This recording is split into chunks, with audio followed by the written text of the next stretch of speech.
The Coventry Blitz was a series of bombing raids that took place on the English city of Coventry. The city was bombed many times during the Second World War by the German Air Force. The most devastating of these attacks occurred on the evening of November 14, 1940. Background.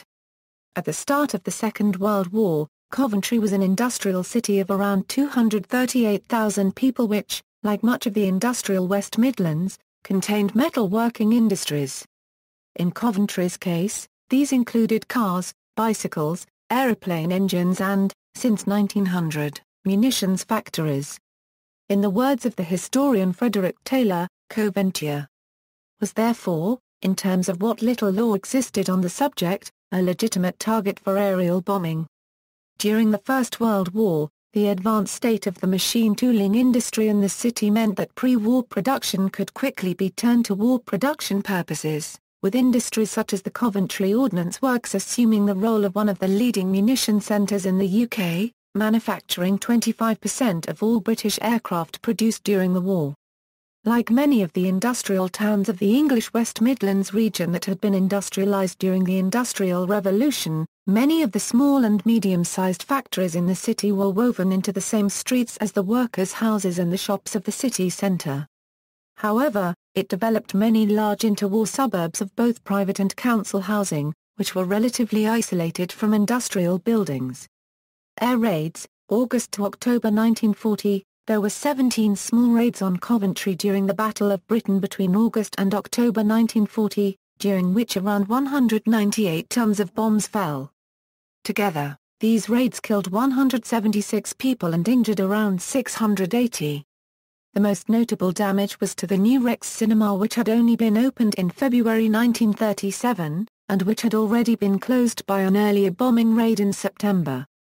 On October 17, 1940, 2nd Lieutenant Sandy Campbell of the Royal Engineers Bomb Disposal Company was called upon to deal with an unexploded bomb which had fallen at the Triumph Engineering Company's works in Canley.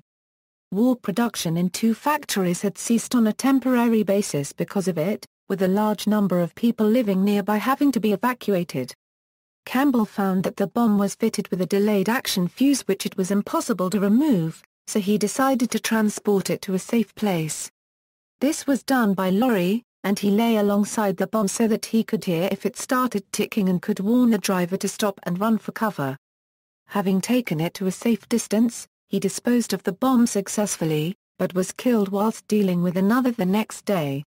Campbell was posthumously awarded a George Cross for his actions on October 17, 1940. November 14, 1940. The raid that began on the evening of November 14, 1940 was the most severe to hit Coventry during the war. It was carried out by 515 German bombers, from Luftwaffe 3 and from the Pathfinders of Kampfgruppe 100. The attack, codenamed Operation Monskansenate, was intended to destroy Coventry's factories and industrial infrastructure, although it was clear that damage to the rest of the city, including monuments and residential areas, would be considerable. The initial wave of 13 specially modified Heinkel He-111 aircraft of Kampfgruppe 100, which were equipped with X-gear recurrency T navigational devices, accurately dropped marker flares at 1920. The British and the Germans were fighting the Battle of the Beams, and on this night the British failed to disrupt the X-gear recurrency T signals. The first wave of follow-up bombers dropped high-explosive bombs, knocking out the utilities and cratering the roads, making it difficult for the fire engines to reach fires started by the later waves of bombers. These later waves dropped a combination of high-explosive and incendiary bombs. There were two types of incendiary bomb, those made of magnesium and those made of petroleum. The high-explosive bombs and the larger air mines were not only designed to hamper the Coventry Fire Brigade, they were also intended to damage roofs, making it easier for the incendiary bombs to fall into buildings and ignite them. Coventry's air defences consisted of 24 3.7-inch AA guns and 12 40mm Bofors. Over 6,700 rounds were fired. However, only one German bomber was shot down. At around 20:00, Coventry Cathedral was set on fire by incendiaries for the first time. The volunteer firefighters managed to put out the first fire, but other direct hits followed and soon new fires broke out in the cathedral.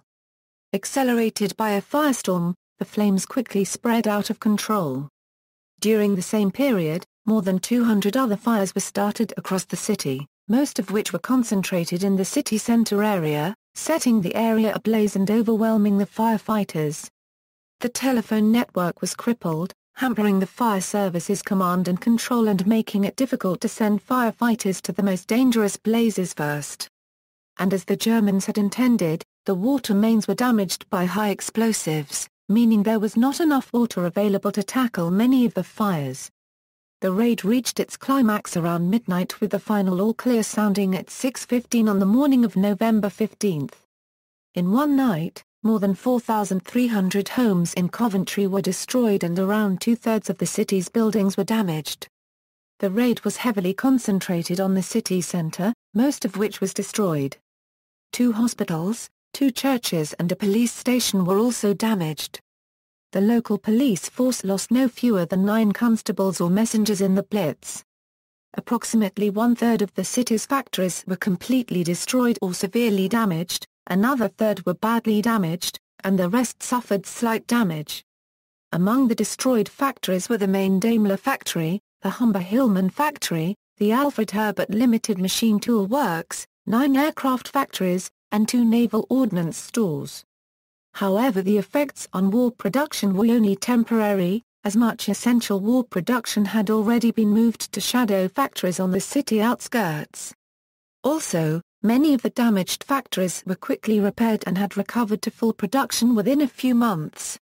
An estimated 568 people were killed in the raid, with another 863 badly injured and 393 sustaining lesser injuries.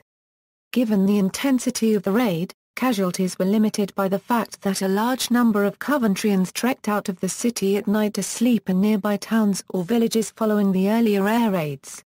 Also, people who took to air raid shelters suffered very little death or injury. Out of 79 public air raid shelters holding 33,000 people, very few had been destroyed.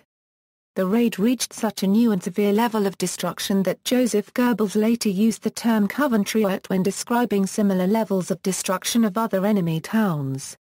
During the raid, the Germans dropped about 500 tons of high explosives, including 50 parachute air mines, of which 20 were incendiary petroleum mines, and 36,000 incendiary bombs. The raid of November 14 combined several innovations which influenced all future strategic bomber raids during the war. These were, the use of Pathfinder aircraft with electronic aids to navigate, to mark the targets before the main bomber raid. The use of high explosive bombs and air mines coupled with thousands of incendiary bombs intended to set the city ablaze in a firestorm. In the Allied raids later in the war, 500 or more heavy 4-engine bombers all delivered their 3,000 Euro 6,000-pound bomb loads in a concentrated wave lasting only a few minutes. But at Coventry, the German twin-engine bombers carried smaller bomb loads, and attacked in smaller multiple waves. Each bomber flew several sorties over the target, returning to base in France to rearm. Thus the attack was spread over several hours, and there were lulls in the raid when firefighters and rescuers could reorganize and evacuate civilians. As Arthur Harris, commander of RAF Bomber Command, wrote after the war, Coventry was adequately concentrated in point of space to start a firestorm, but all the same there was little concentration in point of time. The British used the opportunity given them by the attack on Coventry to try a new tactic against Germany, which was carried out on December 16, 1940 as part of Operation Abigail Rachel against Mannheim. The British had been waiting for the opportunity to experiment with an incendiary-intensive raid, considering it a kind of retaliation for the German raid on Coventry. This was the start of a British drift away from precision attacks on military targets and towards area bombing attacks on whole cities. Coventry and Ultra, in his 1974 book The Ultra Secret, Group Captain F. W. Winterbotham asserted that the British government had advance warning of the attack from Ultra, intercepted German radio messages encrypted with the Enigma cipher machine and decoded by British cryptoanalysts at Bletchley Park. He further claimed that Winston Churchill ordered that no defensive measures should be taken to protect Coventry, lest the Germans suspect that their cipher had been broken. Winterbotham was a key figure for Ultra. He supervised the special liaison officers, who delivered Ultra material to field commanders. However, Winterbotham's claim has been rejected by other Ultra participants and by historians. They state that while Churchill was indeed aware that a major bombing raid would take place, no one knew what the target would be. Peter Calvo-Courresi was head of the air section at Bletchley Park, which translated and analysed all deciphered Luftwaffe messages. He wrote Ultra never mentioned Coventry. Churchill, so far from pondering whether to save Coventry or safeguard Ultra, was under the impression that the raid was to be on London. Scientist O.V. Jones, who led the British side in the Battle of the Beams, wrote that Enigma signals to the X-beam stations were not broken in time, and that he was unaware that Coventry was the intended target. Furthermore, a technical mistake caused jamming countermeasures to be ineffective. Jones also noted that Churchill returned to London that afternoon, which indicated that Churchill believed that London was the likely target for the raid. Since 1996 the Ultra decrypts for the relevant period have been available in the UK National Archives. Between 07.35 GMT on Sunday 10 November 1940 and 2005.00 on Monday the 11th a German signal was deciphered and given the serial number CX444, paragraph 4. This message set out code words to be used by aircraft on an operation named Mondian Sonnet, but did not give Coventry as the target or a date. It did say that transmission of a figure 9 would denote KORN, and hindsight has recognized this as the code name for Coventry. This was not realized at the time however, even though Paula had been identified as Paris and LOG as London. Indeed the word KORN was used in 2 reports from an aircraft taking part in a raid on Southampton on November 30, 2 weeks after the Coventry Blitz. Another decrypt on the 11th or early on the 12th gave navigational beam settings for Wolverhampton, Birmingham and Coventry but no dates. There was a hiatus in Ultra decrypts from 01.15 GMT on the 13th until 02.40 on the 15th, by which time the raid was well underway. Churchill could not have received new Ultra intelligence on the afternoon or evening of the attack because there was none to give him. Intelligence from captured airmen and documents did not offer an unambiguous picture either. April 1941. On the night of 8 April 9 April 1941 Coventry was subject to another large air raid when 230 bombers attacked the city, dropping 315 tons of high explosive and 25,000 incendiaries. In this and another raid 2 nights later on April 10 11 April about 451 people were killed and over 700 seriously injured. Damage was caused to many buildings including some factories, the Central Police Station, the Coventry and Warwickshire Hospital, King Henry VIII School, and St Mary's Hall. The main architectural casualty of the raid was Christ Church, most of which was destroyed leaving only the spire.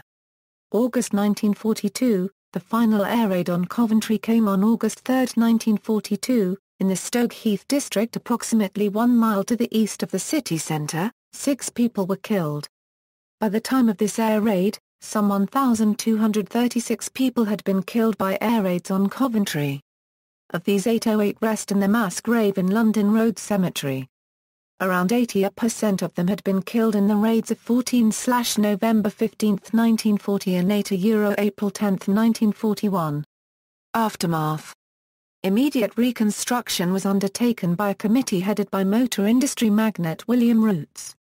In the aftermath of the war, Coventry city centre was extensively rebuilt according to the Gibson plan compiled by the town planner Donald Gibson, a then innovative scheme which created a pedestrianised shopping precinct. Coventry Cathedral was left as a ruin, and is today still the principal reminder of the bombing. A new cathedral was constructed alongside the ruin in the 1950s, designed by the architect Basil Spence. Spence insisted that instead of rebuilding the old cathedral it should be kept in ruins as a garden of remembrance and that the new cathedral should be built alongside, the 2 buildings together effectively forming one church. The use of Hollington sandstone for the new Coventry Cathedral provides an element of unity between the buildings. The foundation stone of the new cathedral was laid by the Queen on March 23, 1956. It was consecrated on May 25, 1962, and Benjamin Britten's War Requiem, composed for the occasion, was premiere read in the new cathedral on May 30 to mark its consecration.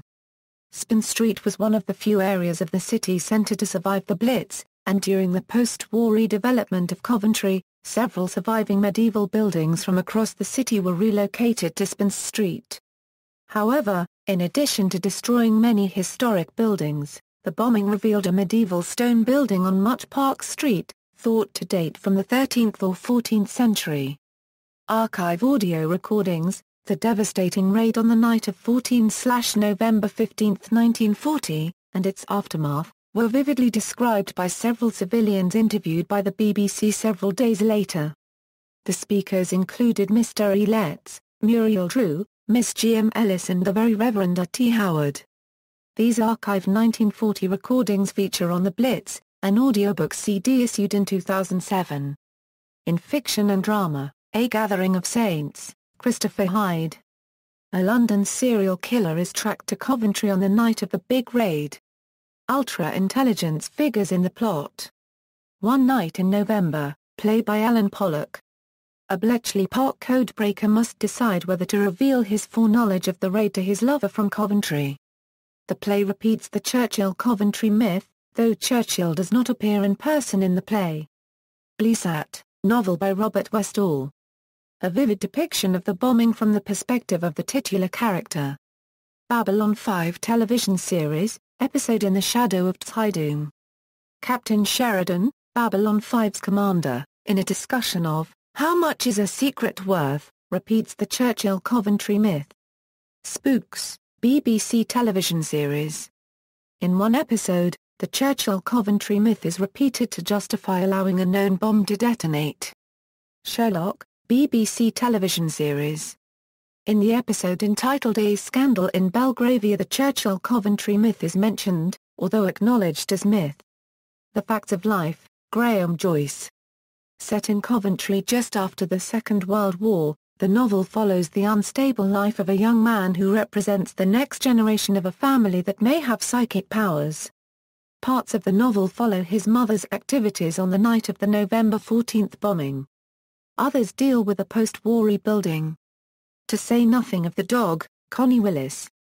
An Oxford time travel laboratory sends a team to pre-Blitz Coventry to look for artifacts destroyed in the bombing. To Sail Beyond the Sunset, Robert Heinlein.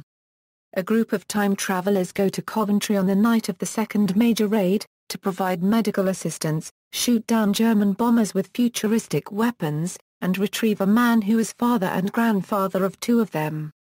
The Last Colony, John Scalzi. The attack on Coventry and Churchill's knowledge is referenced as a justification to allow an alien attack on a human colony.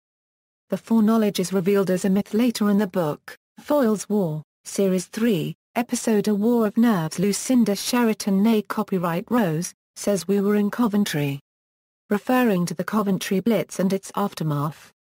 The Coventry Option, novel by Anthony Burton. A historical thriller in which IRA terrorists helped the Nazis to bomb Coventry by planting clandestine radio transmitters in the city. In Star Wars Knights of the Old Republic, a computer simulation guarding a critical map asks you a modified version of the Coventry dilemma.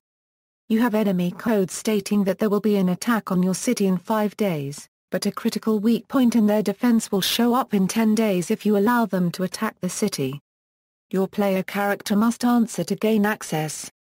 See also, Die Luftwaffe, History of Coventry, Operation Abigail Rachel, Birmingham Blitz, footnotes. References, Taylor, Frederick.